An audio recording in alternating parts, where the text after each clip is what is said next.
आणि आज देखील त्यांनी आपल्या आश्रमाला अन्नदान केलेलं आहे। तर या अन्नदानाबद्दल आपल्या आश्रमातील काही विद्यार्थ्यांचं मनोगत जाणून घेऊया आणि त्याच्या अगोदर आपण सर्वप्रथम तनेश पटेल यांना बोलूया।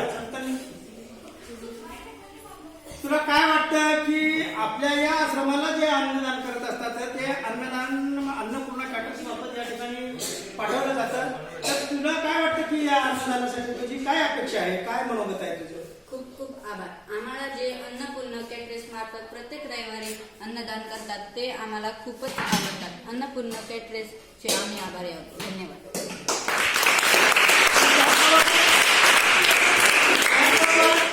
आपल्या या आश्रमातील एक विद्यार्थी आहे आरोही, त्यांनी त्याच्या मनोगत आजच्या या अन्नदानासाठी त्यांनी या ठिकाणी उपस्थित करतील।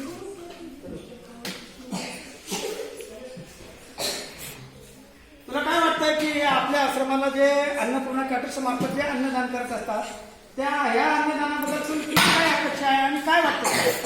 आमच्या निर्मळा देवी चिंतामण दिघे आश्रमशाळेमध्ये प्रत्येक रविवारी जे अन्नपूर्णा कॅटरेस अन्नदान करतात ते अन्नदान खूपच चविष्ट व खूपच सुंदर असतं।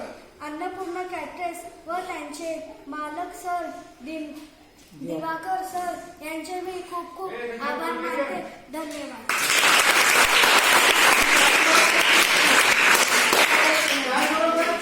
आणखी एका मुलाचं आपण त्यांचं मनोगत ऐकून घेऊया। कृष्णा दत्ता मंडळ, तुला काय वाटतं की या अन्नदानाबद्दल अन्नपूर्णा कॅटर्सचं काय अपेक्षा आहे तुला आणि त्यांच्याकडून काय मदत पाहिजे आणि कशा प्रकारे ते अन्नदान करत असतात? अन्नपूर्णा कॅटर्सतर्फे जे अन्नदान आम्हाला करतात ते खूपच छान असून अशीच कृपा असावी अशी अपेक्षा करतो। धन्यवाद।